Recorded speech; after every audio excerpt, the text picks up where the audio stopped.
नमस्कार दोस्तों, मेरा नाम है प्रदीप चौहान। बात समझनी है तो पूरी सुननी होगी। दोस्तों, बीजेपी और बीजेपी की जो गैंग है या गोदी मीडिया है, उसकी ट्रोलिंग या उसके दोगलेपन को तो हम अक्सर ज़िक्र करते हैं, पर्दाफ़ाश करते हैं। लेकिन आज मुझे लगा कि सोमवार की सुबह है, आज क्यों ना उन अंधभक्तों की या उन ₹2 वाले घटिया ट्रोलर्स के दोगलेपन का पर्दाफ़ाश किया जाए या उन पर बात की जाए, जो कहीं भी किसी भी तरह कूद पड़ते हैं और सिर्फ़ इसलिए किसी के भी पीछे पड़ जाते हैं कि वो सत्ता में बैठे सत्ताधीशों के जो आइडिया है उस पर नहीं चलता है, उसके खिलाफ चलता है। वो घटिया ट्रोलर्स जिनको हर ट्रोल के ₹2 मिलते हैं कहा जाता है, उन 2-2 रुपए के चक्कर में पूरे दिन में अच्छे खासे किसी इंसान की इज्जत की बखिया उखेड़ के रख देते हैं या किसी की अच्छी खासी मेहनत पर पानी फेर देते हैं। सबसे खराब सोशल मीडिया का भारत में अगर कोई रूप दिखता है, तो वो ये है, ये जो घटिया ट्रोलर्स होते हैं और जो अंधभक्त हैं, किसी भी चीज़ के पीछे पड़ जाएँगे अगर किसी ने सवाल पूछ लिया सत्ता से या वो किसी भी फ़ील्ड का हो, चाहे खिलाड़ी हो, चाहे फ़िल्मों से हो, चाहे पॉलिटिक्स से हो, चाहे पत्रकारिता से हो, कहीं भी हो। इनके दोगलेपन का पता लगाना भी ज़रूरी है, इनके दोगलेपन पे बात करना भी ज़रूरी है। आपको याद है, कुछ दिन पहले जब ऑपरेशन सिंदूर के दौरान की बात है, उसके बाद एक पंजाब के जो एक्टर हैं, पंजाब के क्या हिंदी फ़िल्मों के भी एक्टर हैं, दिलजीत दोसांझ। दिलजीत दोसांझ की एक फ़िल्म आनी थी, सरदार जी 3 पंजाबी फ़िल्म। उसको लेके क्या तूफ़ान मचा था। पूरी ये ट्रोल आर्मी गैंग, पूरी एक बाकायदा इनकी एसोसिएशन, आर्टिस्ट की एसोसिएशन, प्रोड्यूसर्स, टी सीरीज़ के मालिक, सब दिलजीत दोसांझ के पीछे पड़ गए थे। क्यों? क्योंकि दिलजीत दोसांझ की उस फ़िल्म में एक पाकिस्तानी एक्ट्रेस ने काम किया था, हानिया आमिर। हानिया आमिर ने काम किया, जबकि दिलजीत दोसांझ ने क्लियरली कहा कि जिस वक़्त ये फ़िल्म शूट हुई, उस वक़्त ये ऑपरेशन सिंदूर या भारत-पाकिस्तान के बीच ऐसी टेंशन होगी, इसका किसी को दूर-दूर तक कोई अंदाज़ा नहीं था। लेकिन नहीं माने, सब लोग उनके पीछे पड़ गए। यहाँ तक कि दिलजीत दोसांझ ने ये भी कहा कि भारत में ये फ़िल्म रिलीज़ नहीं होगी, सिर्फ़ विदेशों में रिलीज़ होगी और हुआ भी वही कि विदेशों में रिलीज़ की उन्होंने। उसके बावजूद उनके बायकॉट की डिमांड हुई। आर्टिस्ट एसोसिएशन ने, अलग-अलग एसोसिएशन ने, बॉलीवुड से जुड़ी अलग-अलग एसोसिएशंस ने दबाव में आके या कैसे पता नहीं दिलजीत दोसांझ के खिलाफ काम किया, कहा हम इनके साथ काम नहीं करेंगे। मैंने सुना है टी सीरीज़ के मालिक उन्होंने तक कह दिया कि दिलजीत दोसांझ के साथ काम नहीं करेंगे। वजह क्या थी? वजह सिर्फ़ ये थी, कारण जो दिया गया कि हानिया आमिर पाकिस्तान की एक्ट्रेस, क्यों दिलजीत दोसांझ ने अपनी फ़िल्म में उनके साथ काम किया। लेकिन असल वजह ये थी कि दिलजीत दोसांझ किसान आंदोलन से लेकर ये जो राइट विंगर्स हैं, इनकी आँख की किरकिरी बने हुए हैं। दिलजीत दोसांझ इनको करारा जवाब देते हैं, हर बार मुँह पर जवाब देते हैं, ये बात इनको चुभती है और इसलिए दिलजीत दोसांझ हमेशा इनके निशाने पर रहते हैं।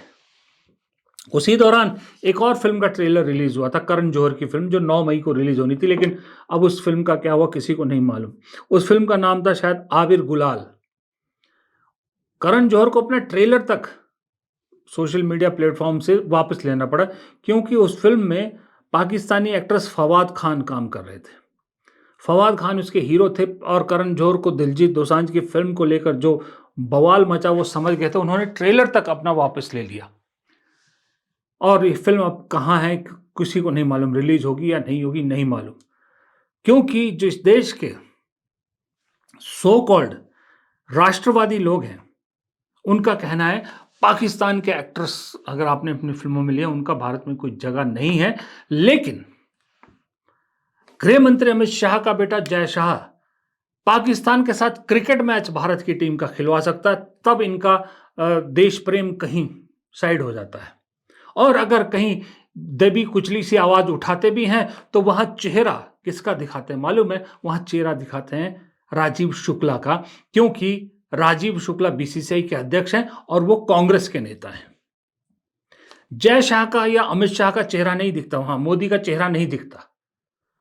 लेकिन फ़िल्मों के पीछे पड़ जाते हैं। चाहे वो अगला कह रहा है कि मैं वह भारत में रिलीज़ नहीं करूँगा और टेंशन से पहले शूट की, उसके बावजूद मजाल है उसकी फ़िल्म को भारत में रिलीज़ होने दिया गया, क्योंकि वो आपकी स्कीम ऑफ थिंग्स में फिट नहीं बैठता। इधर क्रिकेट मैच तो हो ही रहा है। आपको एक और बताता हूँ, मैं एक खुलासा और करता हूँ। खुलासा क्या, आपको मालूम होगा, आप में से बहुत से लोगों ने ध्यान भी दिया होगा, लेकिन अंधभक्त बिल्कुल चुप बैठे हैं। अंबानी का एक ओटीटी प्लेटफ़ॉर्म है हॉटस्टार, आपको मालूम होगा।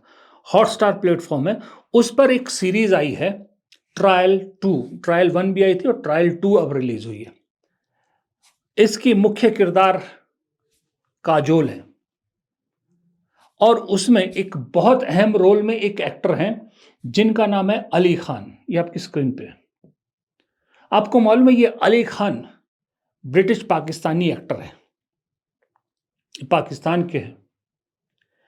लेकिन इसको लेके कोई हल्ला नहीं हो रहा। सीरीज़ खूब चल रही है, बहुत लोग देख रहे हैं सीरीज़। इसको लेके किसी जो है वो राष्ट्रभक्त को तकलीफ नहीं हुई, किसी राइट विंगर को तकलीफ नहीं हुई।